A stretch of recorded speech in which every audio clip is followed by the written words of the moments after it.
जी अस्सलाम वालेकुम, क्या हाल चाल है जी? आप लोगों के खैरियत से हैं, ठीक ठाक हैं? कल के लेक्चर को तो सुन लिया होगा आपने। जो दोस्त इस वक्त मेरे साथ ऑनलाइन हैं उनको भी मेरी आवाज़ सही आ रही होगी और कोई मसला नहीं होगा उनको। चलें, गुड। कल का लेक्चर सुना था। हमारे साथ हैं, ये जो नाम से अगर आप मेंशन कर दें तो ज़रा मुझे आसानी हो जाएगी और बेहतर हो जाएगा। जी, ये कुछ दोस्त हैं वो मांग रहे हैं आपसे, उनको भी कह दें आ जाएंगे वो। PC2 आई डोंट नो कौन साहब है ये, और नाम के साथ राबिया इकबाल हैं हमारे साथ।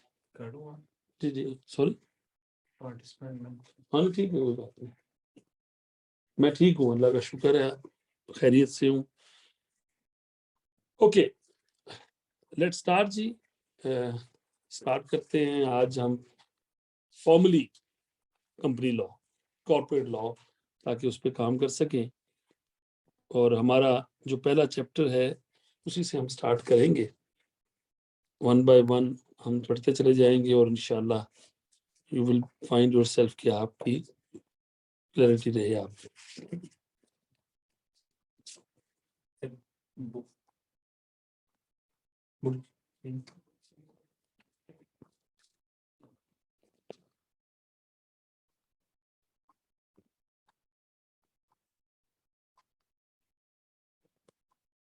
Okay, company law, CAF 7. Chapter number 1 is company introduction, types and registration. This is just for your information. मैंने कल भी कहा था कि chapter 1 is about your information. सबसे पहले हमने बात करनी है कि कंपनी है क्या। देखिए, पहले हमें ये बिजनेस ऑर्गेनाइजेशन को समझने की जरूरत है। बिजनेस करते वक्त मुख्तलिफ तरह से उसको मैनेज किया जा सकता है। आप जानते हैं कि एक सोल प्रोप्राइटरशिप होती है कि एक ही बंदा मालिक है, वही उसकी मैनेजमेंट कर रहा है। एम्प्लॉय रख सकता है वो, but he is all in that particular business, और उसने ही प्रॉफिट कमाना है, वही लॉस बेयर करेगा, सब कुछ उसी के इर्द गिर्द घूम रही होती है बात। ऐसे ही है ना सर? तो जब जब आप कहते हैं कि जो है वो एक ही बंदा कारोबार कर रहा है, तो उसकी अपने फीचर्स हैं, कुछ फायदे हैं, कुछ नुकसानात हैं, कहीं ना कहीं आपने पढ़ भी लिए होंगे, वैसे आप इसकी बात है।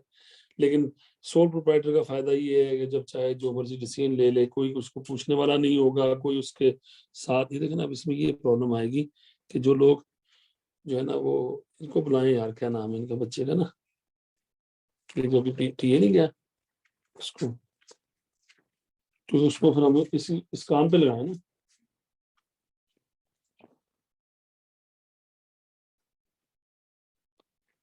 तो sole proprietorship is a form of business, easy to enter, easy to exit, but there is no succession available. There is no succession available. Once a person is died, कहानी खत्म। मतलब कारोबार खत्म, बेटा कुछ करेगा तो कर लेगा, नहीं होगा तो मौजा करे, कुछ नहीं हो सकता। ऐसे ही ऑन द अदर हैंड, फिर एक और फॉर्म ऑफ बिजनेस ऑर्गेनाइजेशन है जिसे हम पार्टनरशिप कहते हैं। पार्टनरशिप में दो दो से ज्यादा लोग मिलके एक फॉर्म करते हैं, ऑर्गेनाइजेशन बनाते हैं, जिसे पार्टनरशिप बिजनेस कहते हैं, और वो कारोबार कर रहे होते हैं। और ऑब्वियसली इसके भी कुछ फायदे हैं, कुछ नुकसानात भी हैं। फायदे तो बहुत से हैं, एक से ज्यादा लोग हो जाते हैं as compare to sole proprietorship. आप सब लोग जानते हैं इस बात को, कोई ऐसा कोई प्रॉब्लम नहीं होनी चाहिए आपको। लेकिन ऑन द अदर हैंड अगर हम बात करें नुकसान क्या है, अगेन एक इनफॉर्मल सा ऑर्गेनाइजेशन का सेटअप है, लोगों का ट्रस्ट लेवल वो नहीं होता लाइक सोल प्रोप्राइटरशिप। फाइनेंसेस उतने नहीं मिल सकते, बहुत सी मसाइल हैं। क्योंकि again easy to enter, easy to exit, कोई खास इसमें कानूनी तकाजे नहीं है जो आपने पूरे करने और फिर आप उसको लेके चलेंगे। लेकिन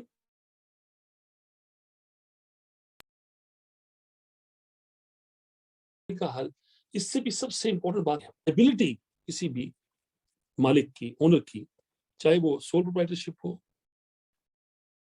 मैं लिखता हूँ,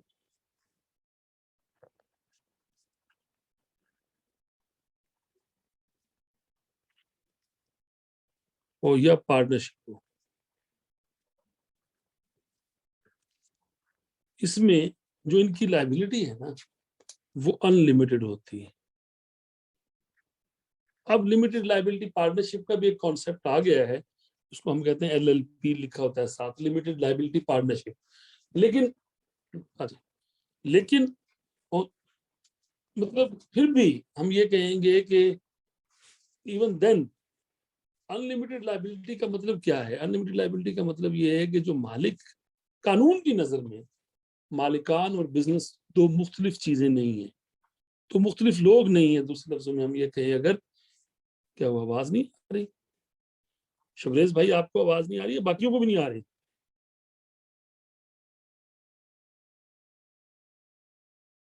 बाकी दोस्तों को मेरी आवाज आ रही है तो फिर जरा आसानी हो जाएगी हमें समझने की।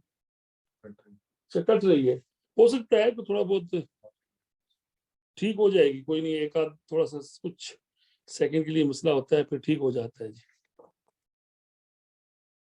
ओके, तो हम बात कर रहे थे लाइबिलिटी का अनलिमिटेड होने का मतलब बेटा ये है कि कारोबार और मालिक कानून की नजर में एक है।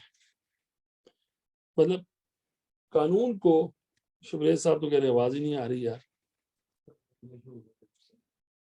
प्लीज मैसेज कर दें जो दोस्त को सुन रहे हैं शुभरेज को चैट बॉक्स में कि वो दोबारा ज्वाइन कर लें हमें, ताकि उनका मसला सॉल्व हो जाए। मैं टीए को बुला लूं, इस तरह तो फिर काम नहीं चलेगा भाई।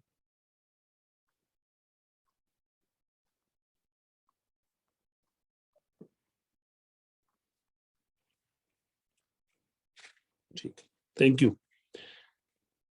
तो भाई लोगों की पर्सनल प्रॉपर्टीज बिक जाती हैं अगर कारोबार में नुकसानात होना शुरू हो जाए तो। ये है असल मसला कि बिजनेस करने निकले थे आप, अपना घर भी बेच दिया आपने, because of the losses, because of the liabilities जो कि उनके साथ, बिजनेस के साथ अटैच होती हैं। तो हम आमतौर पे कहते हैं कि इस मसले का हल, और फिर ऑब्वियसली जब इजी एंट्री है, इजी एग्जिट है इन ऑर्गेनाइजेशन के कॉन्टेक्स्ट के अंदर, तो फिर एक और मसला आता है। वो क्या आता है कि लोग इस पे ट्रस्ट नहीं करते। जब कारोबार कर रहे होते हैं लोग तो इस पे ट्रस्ट नहीं लाते, उनका भरोसा नहीं होता, कोई लीगल फॉर्मेलिटीज उसने फॉलो नहीं की होती जिसको फॉलो करके वो लेके चल रहा हो। तो अल्टीमेटली क्या होगा, मतलब मैंने अगर किसी चीज खरीदनी है या मैंने बेचनी है, तो मैं जॉब करनी है, बैंकर ने उसके साथ रिलेशन बनाना है बिजनेस के साथ, तो उसके जेहन में सिर्फ एक ही बात हमेशा रह जाएगी, यार ये खुला बंदा कारोबार कर रहे हैं, कल पैसे मर गए तो की करांगे, फिर तो बहुत मुश्किल हो जाएगा पैसे इकट्ठे करना। इस तरह की जो चीजें हैं, इस तरह के जो मसाइल हैं, वो कब आएंगे? जब सोल प्रोप्राइटरशिप होगी या पार्टनरशिप होगी। 3-4 दोस्त मिलकर काम कर रहे हैं, पैन हमारे से लोन लेके चले जाएंगे, बाद में मिलेंगे नहीं, या जो भी सूरत हाल होगी, क्योंकि कोई फॉर्मल ऑर्गेनाइजेशन स्ट्रक्चर नहीं है। इसका फायदा है कंपनी जो फॉर्म बनाएगी तो बिजनेस ऑर्गेनाइजेशन की, उसके पीछे ये सूरत हाल मतलब आपको ना वो लगानी पड़ती है, क्योंकि पता नहीं चलता है। आप हाँ वो ले बैठ जाइए, क्योंकि इसमें ना एक और प्रॉब्लम है, एडमिट रूम में जाता है, वहां से आपको एडमिशन मिलेगा। कि ये कहा है नीचे, तो वो कह रहे हैं कि कर देते हैं। हाँ तो अभी तो क्लास के दौरान तो नहीं हो सकेगा आज के लिए, तो आपको देखना पड़ेगा इसमें, अगर वो आता है ना एडमिशन का, आपको एडमिट करना पड़ेगा बच्चे। हाँ आ जाए बेटा। ओके, तो यही बात उसने यहाँ बताने की कोशिश की। कंपनी जो है is a form of business through which owners of the business can be separated from its business. Company एक नजर ना आने वाला एक बंदा है जिससे आप डील कर रहे हैं, नेचुरल पर्सन नहीं है, नेचुरल पर्सन नहीं है, लेकिन ऑब्वियसली वो डीलिंग उसके साथ जो आप कर रहे हैं वो उसी तरह से करेंगे जिस तरह से करने का सूरत हाल है, जैसे आप एक नेचुरल पर्सन के साथ करते हैं। उसी के नाम से कारोबार होगा, उसी के नाम की इनवाइसेस होंगी, उसी के नाम के केसेस होंगे। उस पर कोई केस कंपनी ने अगर नुकसान कर दिया है तो फिर कंपनी के नाम पे केस किया जाएगा। अब ये बड़ी मजेदार चीज है कि कंपनी के नाम पे केस किया जाएगा। मेरे सामने गिलास रखा हुआ है, मैं कुछ कंपनी की, इस पे कर ले आप case. Because of the separation of ownership from the company, मालिक पे तो आप केस नहीं कर सकते। शेयर होल्डर जिसे हम आमतौर पे कहते हैं हमारी कंपनी में, ओनर्स तो उस हद तक नहीं जा सकता। कौन सा? नहीं बेटे यहाँ, ठीक है। तो एज फार एज कौन सा बेटा? नहीं मेरा तो नहीं है, यही होगा। वेलकम। तो सर वो कह रहे हैं कि आज क्लास खत्म होती है तुम बड़ी मेहरबानी है, क्योंकि अभी फिलहाल तो चलो दो दोस्त बैठे हैं हमारे साथ, आ गए, आप जरा सुनते रहे, आवाज जरा देखने जरा, कोई मसला नहीं। तो कंपनी का एक तो लीगल स्टेटस होने की वजह से मालिक तो बरी जिम्मा हो गया, कोई नुकसान किसी का कर दिया है, कमरे पैनो कंपनी बैठी हो तो किसी गल करो, साढ़े की ताल्लुक है। मालिक कहेगा मैंने तो पैसा इन्वेस्ट किया है यार इसमें, एक किस्म का मैंने तो उसको पैसे दिए थे कि काम कर लो यार कंपनी को, अब इसकी सारी जिम्मेदारी नुकसान का जिम्मेदार मैं तो नहीं हो सकता। हाँ मेरा नुकसान इतना तो हो सकता है कि जो मैंने पैसे दिए मुझे वापस ना मिले। ये पॉइंट समझना है, इसको कहते हैं limited liability. As owner, as share holder of the company, मेरी जिम्मेदारी सिर्फ एक हद तक है, कितनी, कितना पैसा मैंने इन्वेस्ट किया है, वो अगर लिमिटेड बाय शेयर्स है तो मुझे वो नहीं मिलेंगे, ज्यादा तो यही होगा ना, इससे ज्यादा मेरे घर आगे को बंदा दरवाजा उठा के पैसे दो, ऐ नहीं कह सकता। क्यों? जब कंपनी से लो जाके भाई। अच्छा कंपनी तो एक गिलास है मतलब एक ऐसी चीज है जिसका कोई ताल्लुक ही नहीं है नेचर के साथ, नेचुरल पर्सन तो है नहीं वो, जिसको जो सुन लेगा, जो बोल लेगा, जो बता देगा। तो कंपनी के कान, आंख, हाथ जो है वो उसके डायरेक्टर होते हैं, management of the company. Management of the company is responsible, directors के जो काम करेंगे। अच्छा अब ये जो आज मैं बात बता रहा हूँ ना, ये बड़ी मजेदार बात है। इसका मतलब इससे तो जाहिर ये होता है कि अगर कंपनी कुछ का किसी का कोई नुकसान कर दे तो मालिक से तो नहीं पूछा जाएगा, लेकिन डायरेक्टर फड़ के ले जाएंगे। इससे तो ये नजर आ रहा है directors are responsible for companies affairs, company की जो भी फायदे नुकसान है। उसमें एक कॉन्सेप्ट होता है स्टीवर्डशिप का, पढ़ा पहले कभी? आप तीनों ने, जो लोग दोस्त इस वक्त मेरे साथ हैं वो भी बताएं, जो ऑनलाइन बैठे हुए हैं, स्टीवर्डशिप का कॉन्सेप्ट पढ़ा किसी दोस्त ने? अच्छा है, पहली दफा पढ़ लिया। अच्छा चले मैं बताता हूँ स्टीवर्डशिप का मतलब क्या होता है। गुड फेथ में आपने काम करना है। क्या नाम बेटा आपका? जुनेद। किसे ऐड करा? मतलब वो एडमिट करें। अच्छा एडमिट, ये लो हो गया आप एडमिट। और मुझे वो होस्ट बनाना है। को होस्ट बना दूं? एक मिनट भाई जरा, मैं भाई को होस्ट बना दूं। एक मिनट, मेक होस्ट बना दूं। Do you want to change the host to? नहीं वो तो तुम बन जाओगे फिर, वो होस्ट बनाना है। मेरे को होस्ट दी ऑप्शन नहीं अब मुझे एडवर्टाइज है ना, तुझे बन जाओ, मैं देखता रहा की हो रहा है। स्टीवर्डशिप का मतलब क्या है बेटा, मैं वो बात कर रहा था। देखिए कंपनी के नाम से बिजनेस हो रहा है, मालिकों ने पैसा दिया बट मालिक उसके काम के जिम्मेदार नहीं है, क्योंकि लिमिटेड लायबिलिटी है, नुकसान के जिम्मेदार भी नहीं है उससे ज्यादा जितना उन्होंने इन्वेस्ट कर दिया। ये तो चैप्टर साइड पे लगा है। जो डायरेक्टर, जो मैनेजमेंट काम कर रही है इसका मतलब वो जिम्मेदार है, बिल्कुल है, लेकिन हर काम की नहीं। स्टीवर्डशिप कहते हैं आप अपनी ईमानदारी के साथ अपने फराइज सर अंजाम दें, अगर कोई फिर भी नुकसान हो गया तो आप जिम्मेदार नहीं है। क्या खूबसूरत लाइन बोली है मैंने यार, चेक करो, इसे कहते हैं स्टीवर्डशिप। आप देखें, हाँ अगर आप गिल्टी हुए, जब इन्वेस्टिगेशन होगी, इंक्वायरी होगी और पता चलेगा कि आपने नुकसान कर दिया है, फिर being director you will be held responsible to. आप कंपनी को चला रहे थे, आपने क्या चलाया भाई? मेरी बात समझ में आ रही है? चले कोई बात नहीं, हमने नहीं पढ़ा था, पढ़ा दिया मैंने आपको। स्टीवर्डशिप का मतलब होता है कि जिस तरह एक जहाज, शिप जा रहा है समंदर में, कैप्टन ऑफ द शिप का जो रिस्पॉन्सिबिलिटी है वो स्टीवर्डशिप कहलाती है। वो मालिकों के बिहाफ पर और बाकी स्टेक होल्डर्स, जो लोग उसके ओनर्स हैं, जो शिप के अंदर जो पैसेंजर्स हैं, जो एम्प्लॉइज हैं, जो उसके, उनके बिहाफ पे वो जहाज लेके जा रहे हैं। अब देखिए जिम्मेदार तो वो है क्योंकि शिप चला रहे हैं।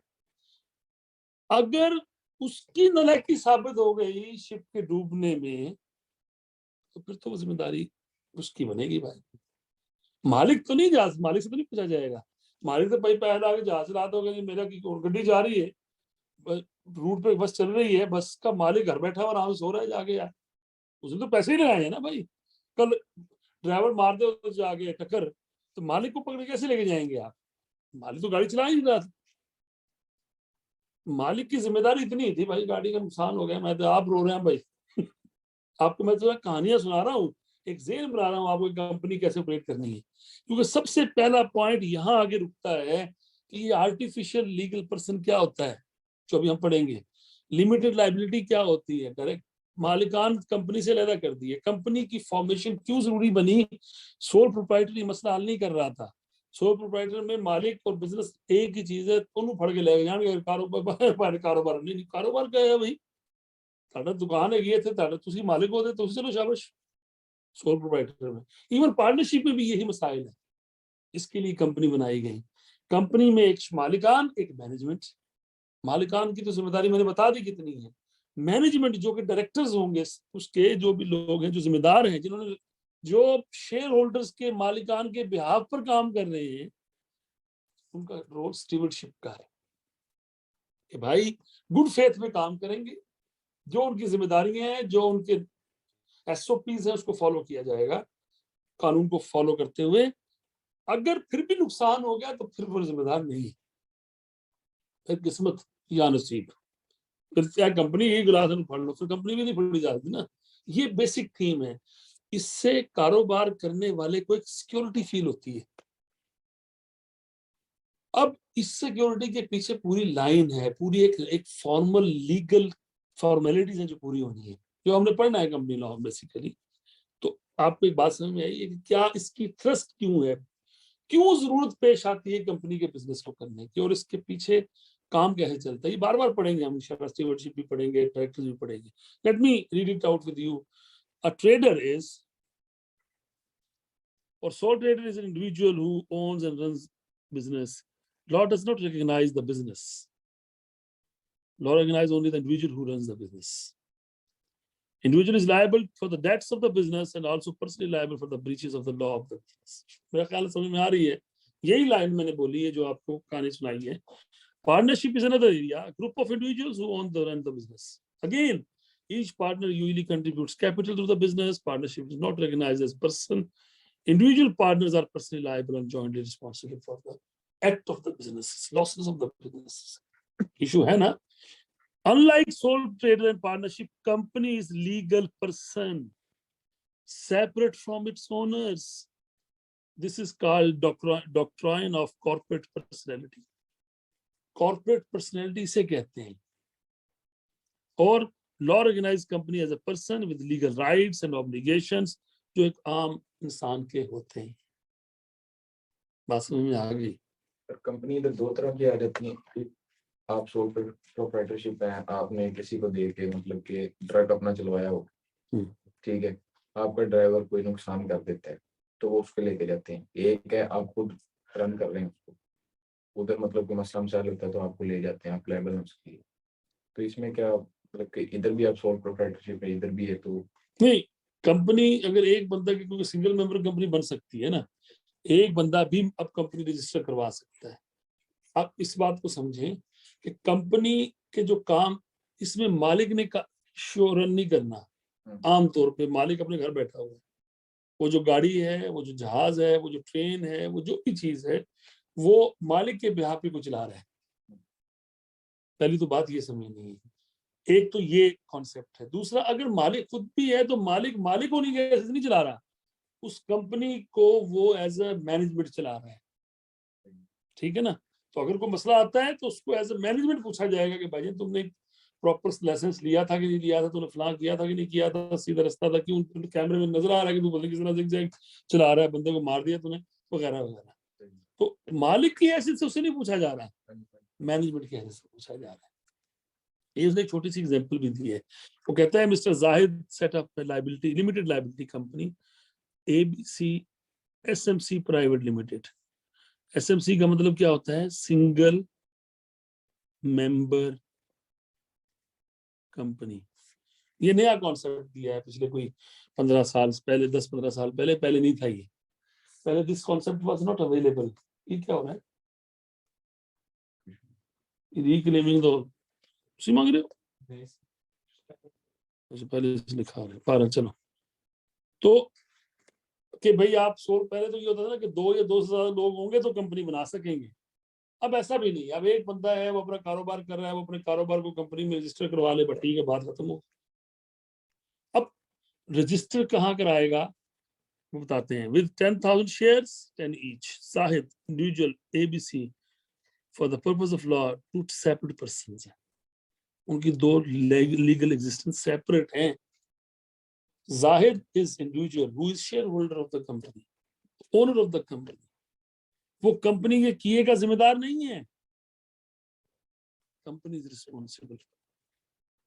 हाँ, अगर वो जाहिद ही उसका डायरेक्टर वो चला रहा है तो फिर मैं कह रहा हूँ मालिक की ऐसे से नहीं पूछेगा, उससे कानून पूछेगा, क्योंकि तुम मैनेजमेंट में थे, you were the director of the company. अब बताओ तुमने सही काम किया कि नहीं, कि स्टीवर्डशिप को फॉलो किया कि नहीं किया, ड्यू केयर और एहतियात बरती कि नहीं बरती, ईमानदारी से जो आपकी जिम्मेदारी थी पूरी की कि नहीं की। अगर की तो शायद फिर भी आप जिम्मेदार ना हो, अगर नहीं की तो आप पकड़ ले जाएंगे, पकड़ के मालिक को लेके जा रहे हैं, लेकिन वो डायरेक्टर की उसने वर्दी पहनी हुई है। मैं उम्मीद करता हूँ ये बात समझ में आ गई है।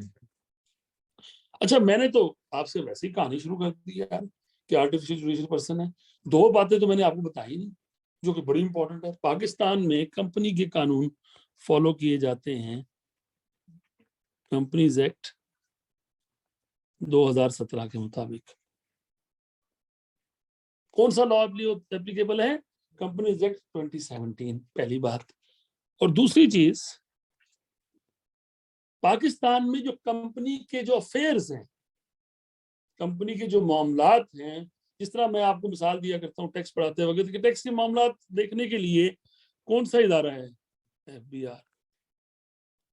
तो पाकिस्तान में कंपनीज के मामलात देखने के लिए कौन सा इदारा है? SECP, that is securities and exchange commission of. आप दोस्तों में से सारे, ऑलमोस्ट सारे लोग, मेरा ख्याल है जो आज ऑनलाइन में बैठे हुए हैं, मैं उनसे भी मुखातिब हूँ।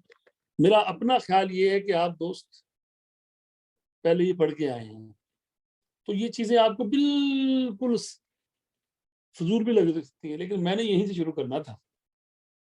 मैंने ये ज्यूम नहीं करना था कि आपने पहले लॉ पढ़ा हुआ है और ठीक है भाई आपको SECP का भी पता होगा, आपको कंपनीज एक्ट का भी पता होगा, अपना नहीं। मैंने देखे कहाँ शुरू किया। हाँ, मैंने स्टीवर्डशिप का मुझे पता था कि आपको नहीं पता, वो नहीं तो इसलिए मैंने बता दिया कि असल में डायरेक्टर का रोल क्या है। बहरहाल आगे चलते हैं। Company is an artificial person, individual is a natural person. However the law treats person the same way, artificial हो या नेचुरल हो। मुझे उम्मीद है बात समझ में आएगी। तो सवाल पूछा किसी ने? हाँ, ये बात भी ठीक है। नहीं, कई दफा आता है लेकिन फिर भी पास नहीं होते। वो अटेम्प्ट आपकी नहीं होती भाईजान, अब हो जाएगी इंशाल्लाह, आप पास हो जाएंगे। लेकिन अब मजा आएगा आपको, मैं ये आपसे यकीन से कहता हूँ कि इंशाल्लाह ताला you will enjoy to learn these area जो हम इसे पढ़ने जा रहे हैं जी इंशाल्लाह। तो ये देखिए जी, उसने कुछ आर्टिफिशियल पर्सन की जो कैरेक्टरिस्टिक्स हैं वो मैं आपके सामने लिखने जा रहा हूँ। Number 1, contractual rights and obligation. As a legal person, company may enter into contracts with other person, individual or other companies. यही मैंने कहा ना, क्योंकि जब वो एक अलग से पर्सन, मालिक अलग हो गया, कंपनी अलग हो गई, चाहे वो सिंगल मेंबर कंपनी है, चाहे वो प्राइवेट कंपनी है, पब्लिक, जो इससे कुछ फर्क नहीं पड़ता, but it is company defined in companies act 2017। तो वो अपने नाम से उसके साथ एग्रीमेंट कर सकती है दोस्तों, पब्लिक एट लार्ज के साथ, वेंडर्स के साथ, कस्टमर्स के साथ, एम्प्लॉयज के साथ। उसके साथ कोई एग्रीमेंट करना चाहता है तो वो भी कंपनी के नाम से। पहले क्या कहते मालिक को मालिकाना बुलाओ, मालिकाना मिलने की लोड़ नहीं की, कंपनी के नाम, कंपनी की सील, कंपनी के लेटर करें साइन, बस ठीक। कौन कर रहा है? Directors, management, they are running the show. उन्होंने ख्याल रखना है कि ईमानदारी से काम कर रहे हो, जो उनकी जिम्मेदारी है वो पूरी कर रहे हो, फिर वो जिम्मेदार नहीं होंगे किसी भी नुकसान के। Company incurs a debt, the company itself is liable, its owners are not responsible to. जिसे shareholders कहा जाता है। These are the characteristics, merits, features of company business, company organization. पता है आपको, मुझे मैं कोई नवी गल नहीं दस रहा, लेकिन मैंने आपसे वादा किया है कि मैंने किताब से पढ़ाना है जो आई कैब ने इशू की है, एक एक बात। कितनी क्या मुश्किल है ये मुझे बता दीजिएगा कैसे। हाँ, याद रखना पड़े अगर कि भाईजान राइट्स ऑब्लिगेशन क्या है, डेट ऑफ एंड लायबिलिटी क्या है, ownership of assets and private property. मालिक इसके सपोज एक कंपनी है, उसने एक फैक्ट्री बनाई, उसके अंदर एक मशीनरी लगी है, लैंड है, बिल्डिंग है, फर्नीचर है, इक्विपमेंट है, मालिकों का नहीं है, वो कंपनी का है, कंपनी के नाम पे है चीजें, वो लिखा हुआ है company ons its own assets although the members own the company, they don't own the assets of the company, the shareholders are simply owners of the shares, the company itself is a legal owner of the assets. Company के नाम पे हम audit करवाते हैं तो उसमें देखते हैं कि ये जो गाड़ियां हैं, ये जो एसेट्स हैं, ये किसके नाम पे खरीदे हुए हैं। वो मालिक होते हैं, शेयर होल्डर्स, डायरेक्टर जो बने होते हैं उनके मालिक है। वो कहते साढ़े नाम असि मालिक नहीं भाई, तुसी मालिक नहीं है। आप अपने नाम से गाड़ी नहीं निकलवा सकते कंपनी के रिसोर्सेज से, कंपनी के नाम पे निकलेगी। आप मेरी बात समझ रहे हैं? तो this is owned assets, right to receive from debtor again. मतलब मैंने एक कंपनी बनाई हुई है और मैं और 4 लोग और हैं, प्राइवेट कंपनी बनी हुई है। कंपनी ने किसी बंदे से पैसे लेने थे, भाई आपसे एहसन साहब 50 लाख रुपया, मैं तेरे सामने को एहसन भाई, वो कंपनी नहीं होता, मैं शेयर होल्डर मालिक है, बिस्मिल्लाह रहमान रहीम, क्या पैसे दो नहीं, वो रिसीवेबल मेरा नहीं है, वो पेएबल एहसन साहब आपका कंपनी की तरफ है, मेरी तरफ नहीं है। It is the responsibility to pay to company. यही कहता है debtors of the company owes the money to the company, not the owners. Management by directors normally. देखिए जरूरी नहीं है कि जो भी कंपनी, चाहे वो सिंगल मेंबर हो, प्राइवेट छोटी सी कंपनी हो, बड़ी, वो डायरेक्टर चलाएंगे, ऐसा नहीं है। और वो डायरेक्टर मालिक नहीं होंगे, ये भी जरूरी नहीं है।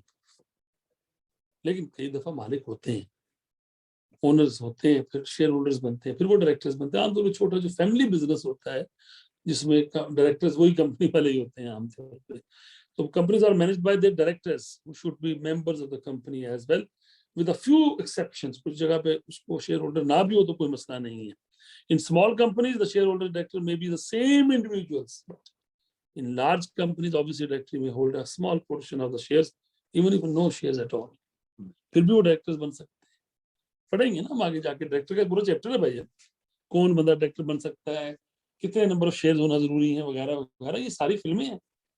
इस फिल्मों के लिए तो आप और हम बैठे हुए इकट्ठे।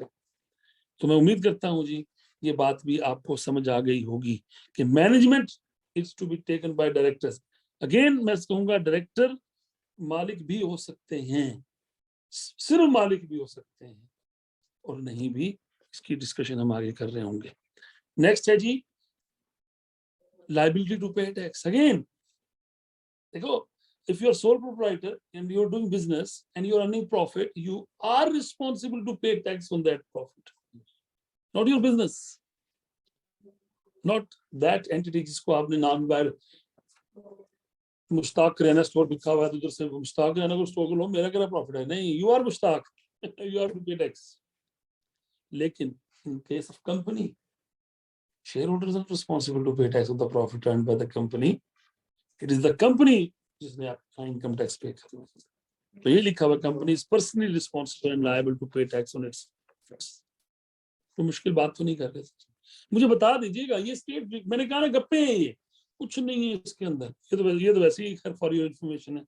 मैंने अगेन कहा legal obligation, if the company breaks the law, it is usually company itself that is liable, although there are circumstances in which the owners and officers may be, directors may be personally liable, वो हम detail पढ़ेंगे। Primarily company की breach की जिम्मेदार company है, share holders भी नहीं है। और डायरेक्टर्स ने अगर ट्रू स्पिरिट के अंदर जो उनका रोल था अदा कर दिया, वो भी नहीं। लेकिन ये साबित करना पड़ेगा डायरेक्टर्स को तो खास तौर पे, कहीं कहीं शायद शेयर होल्डर्स को भी देखना पड़ेगा आगे जाके। ये जो लाइन है ना, ये वन लाइनर जो आपको नजर आ रहा है, इसके पीछे पूरी फिल्म है।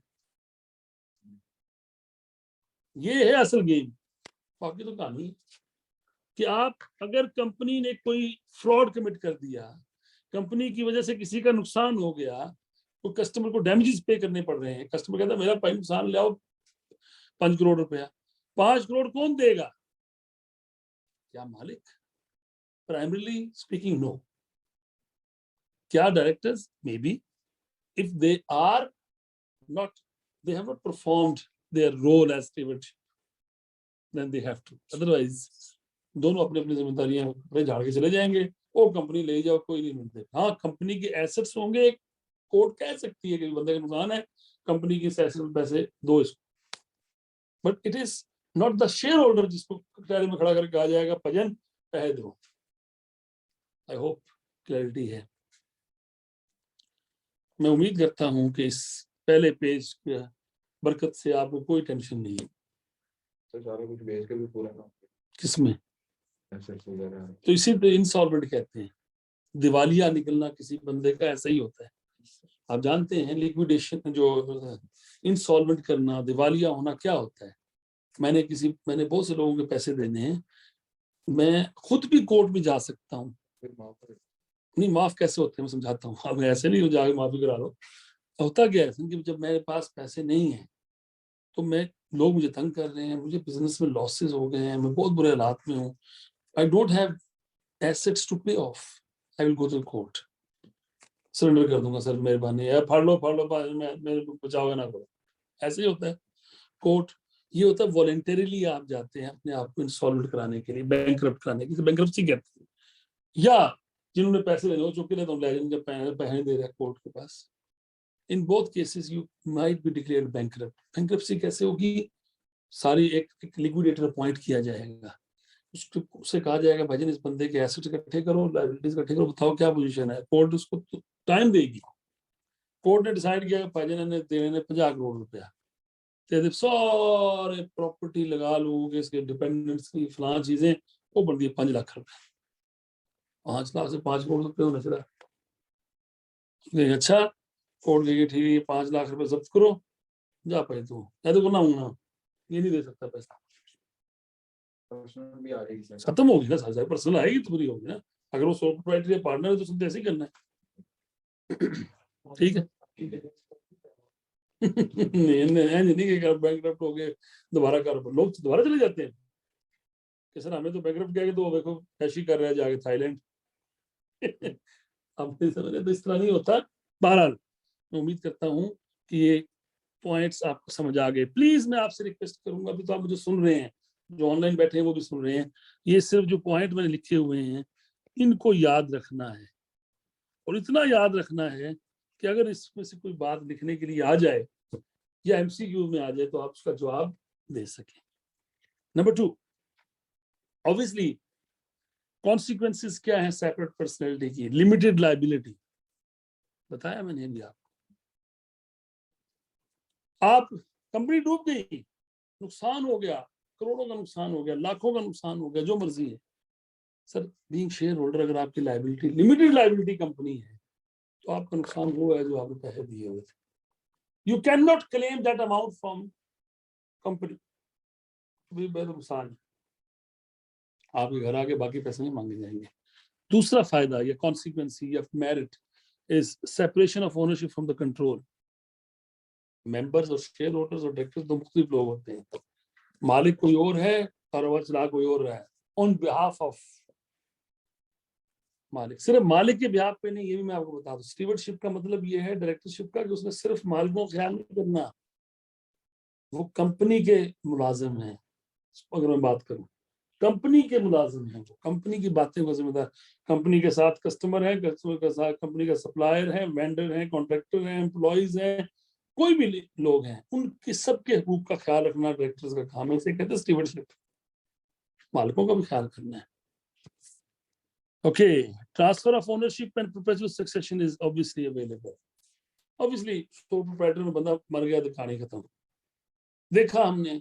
और हम आमतौर पर कहते हैं कि कारोबार पार्टनरशिप हो गया या सोल प्रोप्राइटर बहुत अच्छी ऑर्गेनाइजेशन, कारोबार करने के बहुत अच्छे तरीके हैं, कोई फॉर्मेलिटी लीगल नहीं है, कोई मसला नहीं है, जब फैसला करना चाहे डिसीजन मेकिंग बड़ी क्विक है, फाइनेंसेस भी आ जाते हैं, बैंक शेंक दे देते हैं।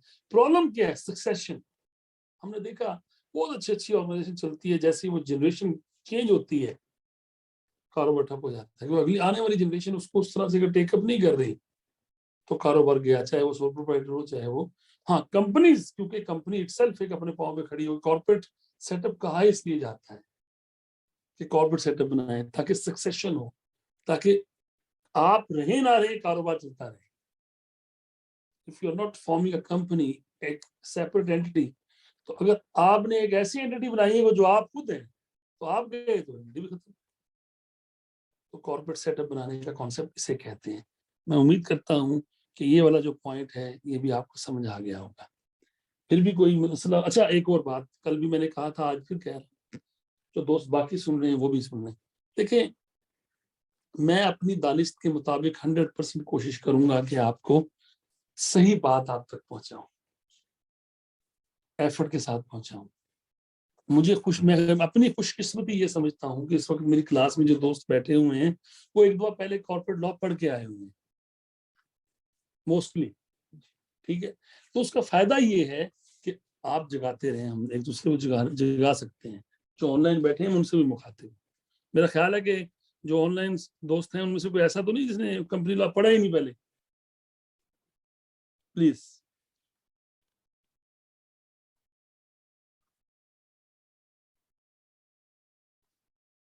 सो गए भाई, सबने पढ़ा हुआ है, इसलिए कोई जवाब नहीं आ रहा। हाँ, है भी गल सही कह रहे थे, पढ़ के आए हैं, ठीक है, मोस्टली सारे पढ़ के आए हैं। तो ये मेरे लिए भी अच्छी बात है और आपके लिए भी अच्छी बात है कि हम मिल के एक दूसरे को, अच्छा ये भाई फरीजादा, पीरजादा, पीरजादा, फरीजादा नहीं है, ड्रामा वेग पूरी कोई बात नहीं बेटा, फिर आपके लिए ये पढ़ा मैं आप ही कर रहा हूँ, आपने टेंशन नहीं लेनी, पढ़ा मैं आप ही कर रहा हूँ, क्योंकि मैंने जो दोस्त पढ़ रहे हैं वो फील कर रहे हैं कि यार ना स्लो, ऐसे ही है ना, लेकिन मैंने इसी तरह चलना है बेटा। चले 12, transfer of ownership and perpetual succession का मतलब क्या है? Capital of the company is represented as shares, और share holders are the members are the owners of, ठीक है sir, are used interchangeably. However, there are few differences that have been discussed later on this share. अच्छा देखें, सुने, member और share holder में फर्क हो सकता है, लेकिन जो मालिक इन्वेस्ट करता है उसको हम कैपिटल कहते हैं, लेकिन कंपनी में जो मालिक इन्वेस्ट करता है उसे हम शेयर कैपिटल कहते हैं। क्यों कहते हैं? कि उसका कैपिटल जो है वो नंबर ऑफ शेयर्स में डिवाइड होता है। आमतौर पे जो फेस वैल्यू उसकी 10 रुपए रखी जाती है, मुख्तलिफ भी हो सकती है, 12 10 रुपए होती है। तो जितने शेयर्स आप खरीदेंगे उतने के मालिक आप बनते हैं। जो सबसे पहले करेगा वो उसका कैपिटल होगा। नहीं, जो सबसे पहले सम्राट पहले कोई इशू करेगा, कौन शेयर? कंपनी इशू करेगी, बंदा शेयर इशू नहीं करेगा। कंपनी का एक रजिस्ट्रार होगा, वो ये काम करेगा, ये कंपनी बनेगी। कंपनी आप 1 2 3 4 5 लोग आते हैं जी, मैनू इस तरह नहीं होता कि मैनू एक स्टॉक शेयर दे दो, पाइया शेयर दे दो, मतलब नंबर ऑफ शेयर्स डिसाइड होते हैं, सर्टिफिकेट मिलता है। सपोज 1000 शेयर्स हैं, कम से कम आप कहते हैं 10,000 शेयर मैंने खरीदने, आप कहते हैं 5, कंपनी से खरीदे थे, कंपनी को दिए जाते हैं पैसे, कंपनी के बैंक अकाउंट में जाते हैं पैसे और आपके नाम पे शेयर इशू होते हैं।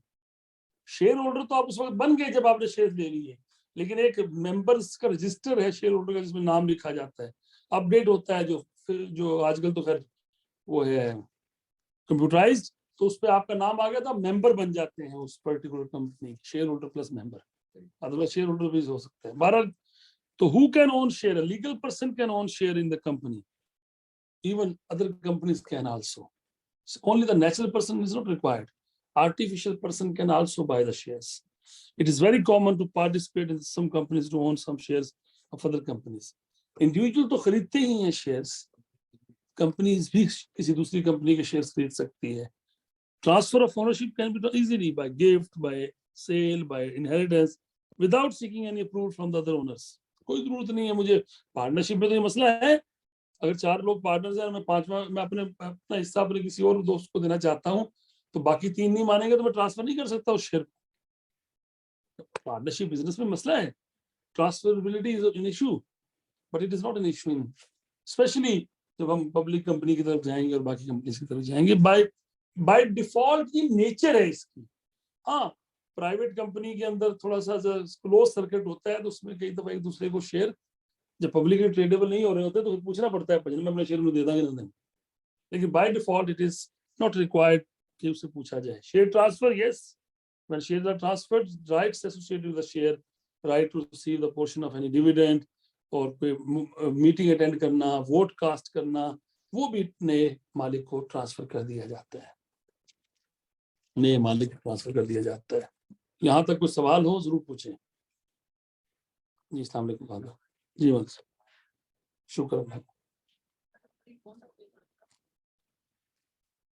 भाई। आपने एक सेकंड,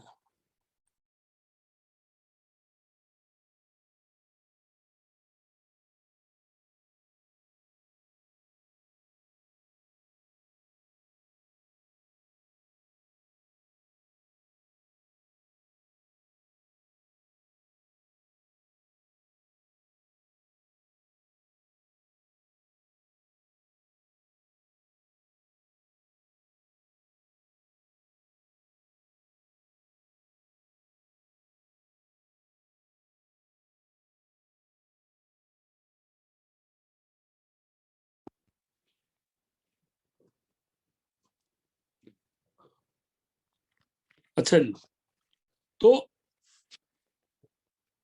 शेयर ट्रांसफर होने का मतलब मालिक जिसके पास वो शेयर सर्टिफिकेट, वही मालिक उस कंपनी के उतने शेयर्स का, उस कंपनी के उतने शेयर्स का। मालिक का मतलब जो मालिक के होने की एसेस है, शेयर होल्डर के होने की एसेस है, या मेंबर होने की एसेस, जो राइट्स एंड ऑब्लिगेशंस हैं वो उसके होंगे। राइट्स क्या हैं? उसको डिविडेंड मिल सकता है।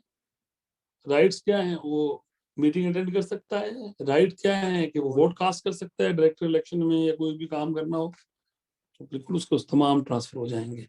परपेचुअल सक्सेशन का मतलब होता है कि ओनरशिप और डेथ और bankruptcy of any share holder will not affect the existence of the company.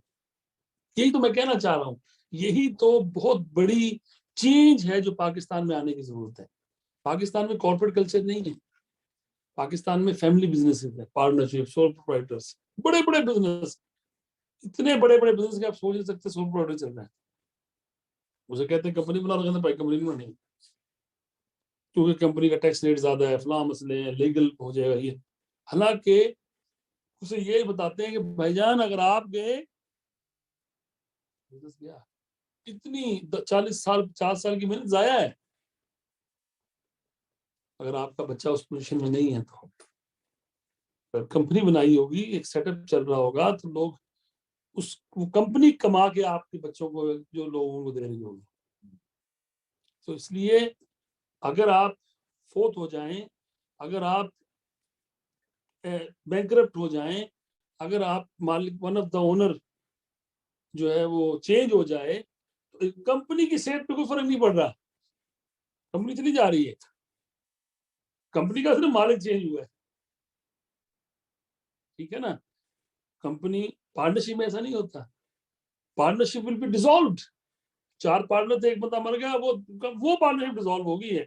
अब बाकी तीनों बैठ के फैसला करेंगे तो नई पार्टनरशिप चलेगी, क्योंकि उस बिजनेस का अलहदा कोई नाम नहीं है, उसकी अलहदा कोई पहचान नहीं है कंपनी की तरह। मैं उम्मीद करता हूँ कि बात समझ में आ रही है आपको। ठीक है सर, यही कहना चाह रहा है वो, कहता है कि चेंज इन द ओनरशिप, ये वो फीचर्स हैं, मैं इसको फीचर्स ही कहूंगा वैसे तो, कि भाई शेयर कैपिटल क्या है, शेयर होल्डर कौन बन सकता है, ओनरशिप ट्रांसफर होने में कोई प्रॉब्लम नहीं है, चाहे आप सेल कर लें, चाहे गिफ्ट कर दें, चाहे जायदाद तकसीम हो तो हो जाए इनहेरिटेंस में, इससे कोई फर्क नहीं पड़ता। और इसी तरह से शेयर देखे ना, पार्टनरशिप बिजनेस में ये नहीं होता, हम 4 लोग कारोबार कर रहे हैं, पार्टनर्स हैं, मैं चाहता हूँ मैं रिटायर हो जाऊँ, नहीं यार मैं अपने बच्चे को आपका पार्टनर बनाना चाहता हूँ, एंज नहीं होएगा जब तक बाकी तीनों मानेंगे नहीं। मालिक कंपनी में ऐसा नहीं है, मेरे नाम पे शेयर्स थे, मैंने अपने नाम पे जो शेयर थे मेरे बच्चे के नाम कर दिए, गिफ्ट कर दूं, मैं इनहेरिटेंस में दे दूं, जिस तरह भी कंपनी को इतराज कोई नहीं, जो मर्जी हो, पैसे जिस को शेयर सर्टिफिकेट होगा वो इस मालिक है। बात समझ में आ रही है? तो मैंने कल भी आपसे कहा था, एक है अंडरस्टैंडिंग, ये गप्पे अंडरस्टैंडिंग के लिए हो रही है। ये कोई बहुत बड़ी बात नहीं है जो मैं पढ़ा रहा हूँ आपको, ये कोई मुश्किल चीजें नहीं है, लेकिन इनको अंडरस्टैंड कर लेंगे तो एक ओवरऑल आपका ओवरव्यू बन जाएगा पूरे चैप्टर के लिए। क्या क्या पढ़ा, उसके अंदर क्या क्या पढ़ा, स्टिकी नोट जो आखिर में दिए उनको रिवाइज कर लें, चैप्टर तैयार है। चाहे एमसीक्यूज पूछे, चाहे छोटे सवाल पूछे, चाहे बड़े सवाल पूछे। Okay, concept of limited liability company. ये लिमिटेड लायबिलिटी क्या है, आप जानते हैं क्या है? बता तो दिया मैंने आपको।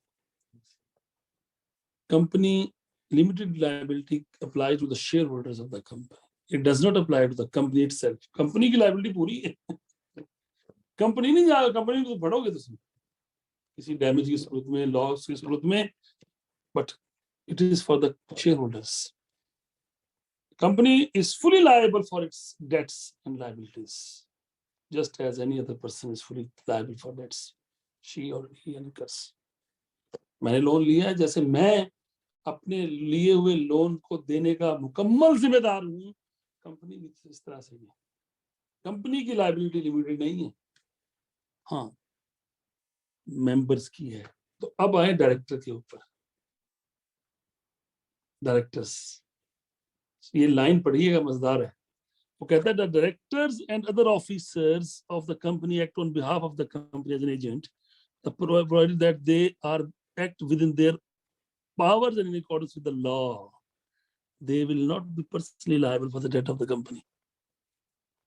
समझ में आई बात? यही तो मैं कहना चाह रहा था, यही तो मैं, एजेंट का कॉन्सेप्ट यही है। एजेंट पढ़ते होंगे आप, बी लॉ में भी है ये, एजेंसी लॉ है ना आपके, ये खत्म कर दिया है। एजेंट किस हद तक जिम्मेदार है, ये बात समझनी है।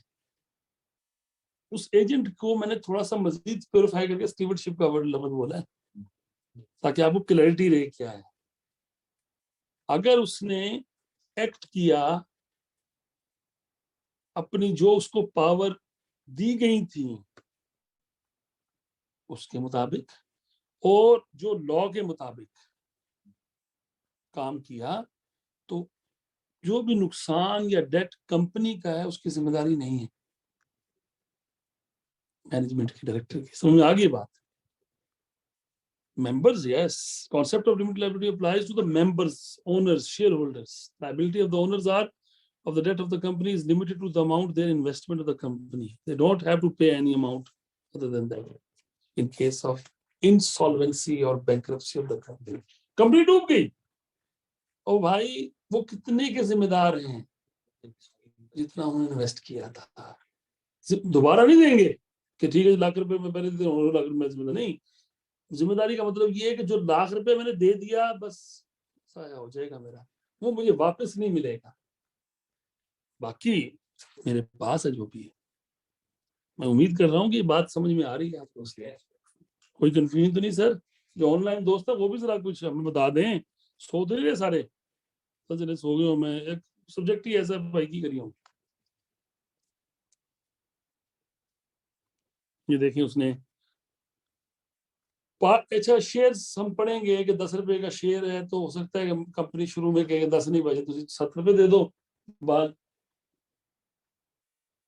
क्या हो सर, मुझे समझ सही से नहीं आई। क्या समझ नहीं आई आपको भाई? इस पॉइंट पे you can ask question please, even you can unmute yourself and you can ask me. By the way कोई मसला नहीं है, अगर आप लिखने में मसले में है तो आप वैसे भी पूछ सकते हैं। तमाम को कह रहा हूँ जो ऑनलाइन बैठे हुए हैं, मैंने मेरे ख्याल म्यूट नहीं किया हुआ आपको। आप चाहेंगे तो अपनी माइक फोन करके बात कर सकते हैं, नंबर 1। अगर आप मैसेज करना चाहें, नंबर 2, मुझे कोई एतराज नहीं है। अगर फिर भी मसला हल नहीं होता तो आप मोबाइल में उसे रब्ता कर सकते हैं क्लास के बाद भी, but you have to.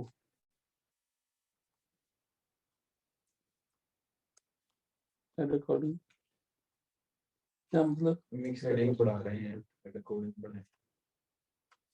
Mix कैसे पढ़ा रहा हूँ भाई, मैं ये तो पूछ रहा हूँ। ये मैं देख लेता हूँ एक दफा। सर मुझे समझ सही से नहीं आ रही कोई बात नहीं, आप मिक्स करके पढ़ा रहे हैं, हेड अकॉर्डिंगली पढ़ाएं। क्या मतलब, मैंने क्या मिक्स किया अभी तक? मेरा ख्याल है कि खैर अपने अपनी शौक की बात है, ये तो मेरी बात, ये तो इंसान हर किसी को तो मुतमईन नहीं कर सकता, लेकिन मैं तो ऐसे पढ़ा रहा हूँ जैसे मुझे कोई पढ़ाता है। मैं तो ऐसे पढ़ा रहा हूँ आप दोस्तों को जैसे मुझे कोई पढ़ाता, तो मुझे मजा आता, बात समझ में आती है क्या हो रही है। तो कहाँ पर आप हमसे दूर हुए हैं भाई, वो बताएं ताकि मैं आपको समझा सकूं और फिर आगे चलें प्लीज।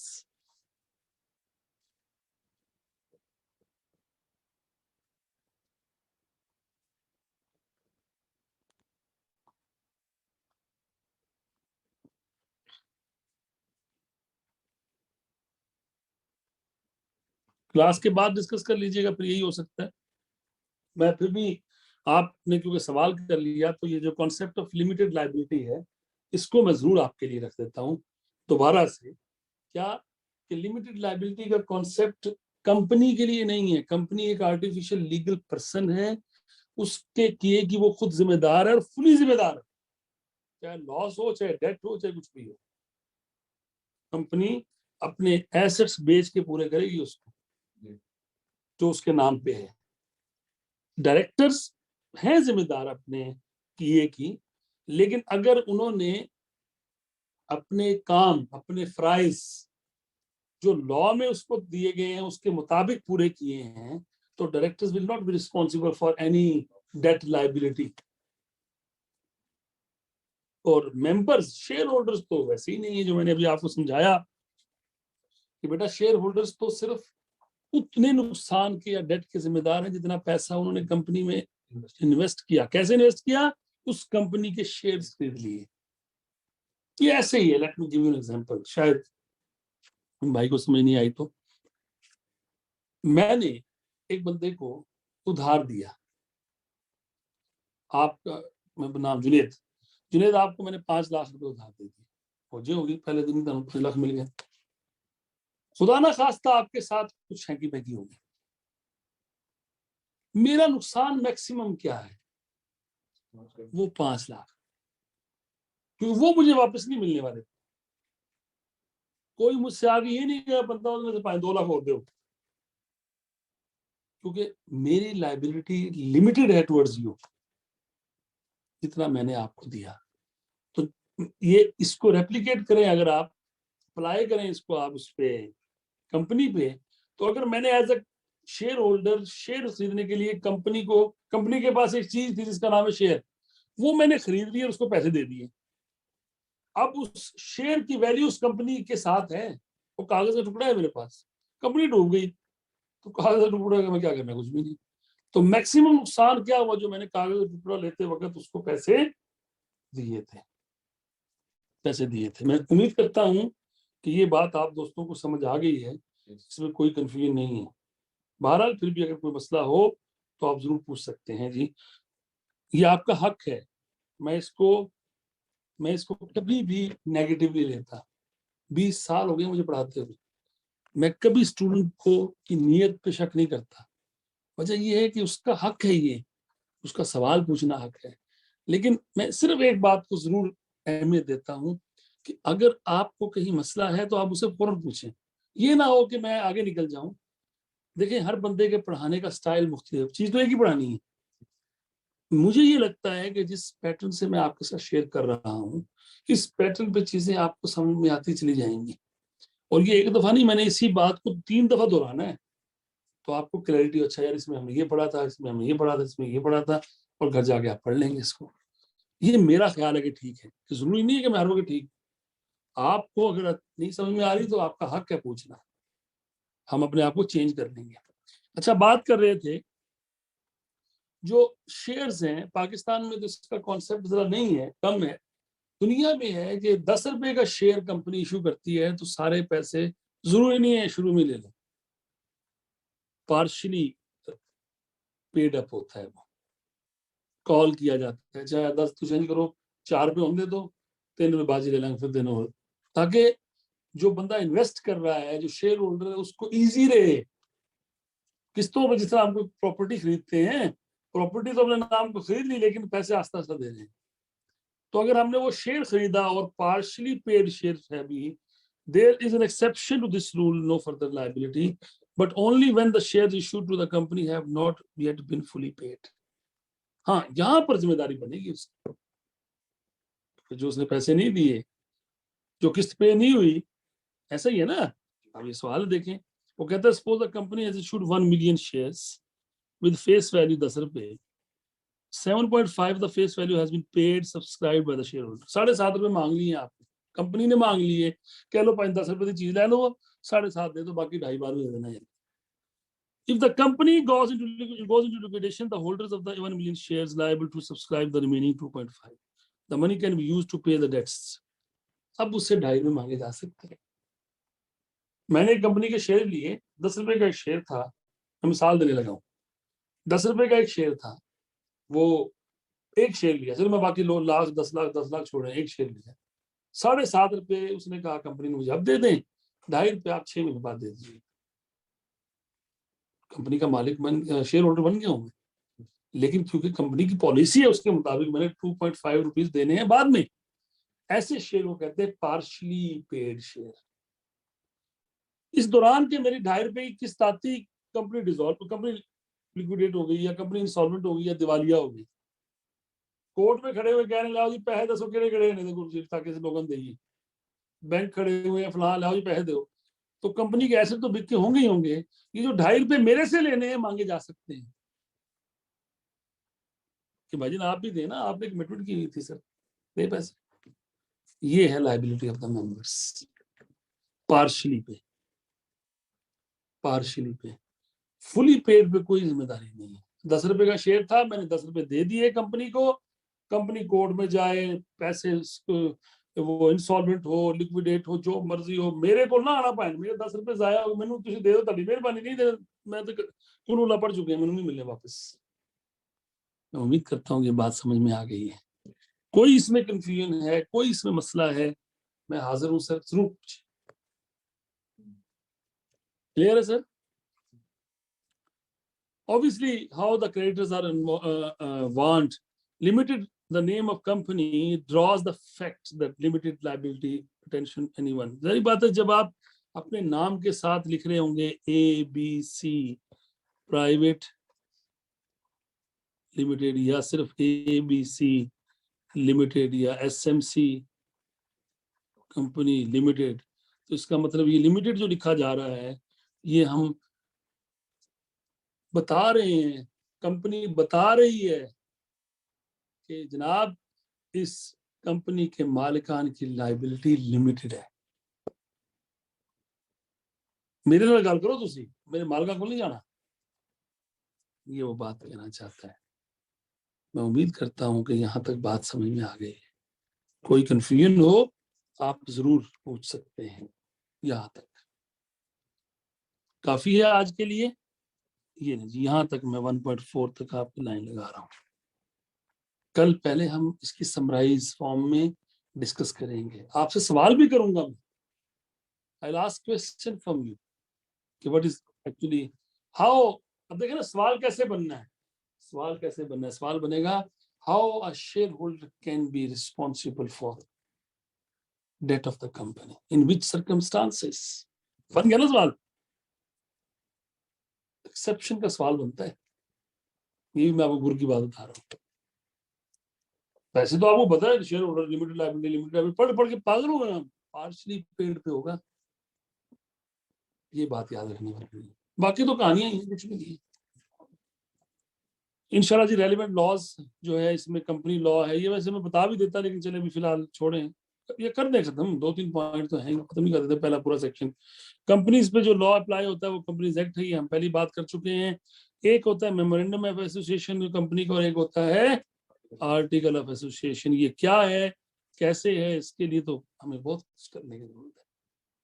बस ये ज़हन में रखें, it is a constitution document जो एक्सटर्नल स्टेक होल्डर्स के लिए होता है, और जो आर्टिकल ऑफ एसोसिएशन है वो इंटरनल के लिए।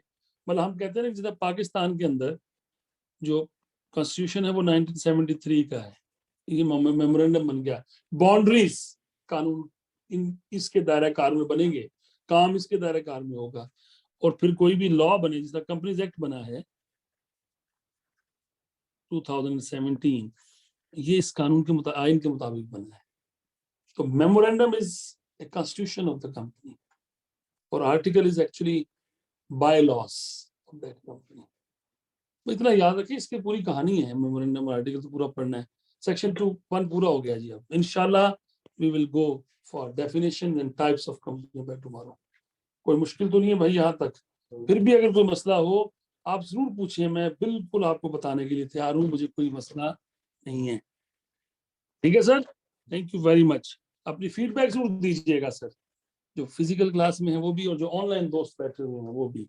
राफे भाई आपसे भी रिक्वेस्ट करूंगा, बाकी दोस्तों से, मुझे सुनते जाएं, पढ़ते जाएं। रिकॉर्डिंग आपके पास ये वैसे ही रह जानी है, जब मर्जी स्लो करके सुन लो, तेज करके सुन लो। प्रॉब्लम रिटेंशन आनी है, याद रखिएगा। मैंने आपको कल भी बताई ये बात कि ये एरियाज पिछले 16 साल से तो मैं प्रैक्टिस अपनी फर्म में करवा रहा हूँ। कॉर्पोरेट लॉज की, टैक्स लॉज की प्रैक्टिस में फर्म में करता हूँ, बच्चों को सिखाता हूँ ये काम। ये जो जबानी हम पढ़ रहे हैं इसकी प्रैक्टिकलिटी हम करवाते हैं। तो मेरे लिए इशू नहीं है ये, कभी नहीं घबराना। आपने खालिद साहब को सवाल ना करिए, पूछो जो पूछना है पूछो। और मेरा ये यकीन की हद तक इस पे कॉन्फिडेंस है कि अगर आपको एक कॉन्सेप्ट आ जाता है, पूरा साइकिल समझ में आता है, तो चीजें याद रहती हैं। आप सिर्फ उसको सतही लेवल पे हाँ जो इस तरह पढ़ना शुरू कर दें आप, उससे कुछ समझ में नहीं आती, मजा नहीं आता पढ़ने का। मैं आमतौर पर एग्जाम्पल दिया करता हूँ कुरान पाक की। कुरान पाक की अरबी पढ़ रहे होते हैं आप, अगर समझ नहीं आ रही तो आप सिर्फ एक एक्सरसाइज कर रहे हैं, पढ़ते जा रहे हैं सवाब के लिए। समझ तो कुछ आ नहीं रही तो इंटरेस्ट डाइवर्ट हो जाता है।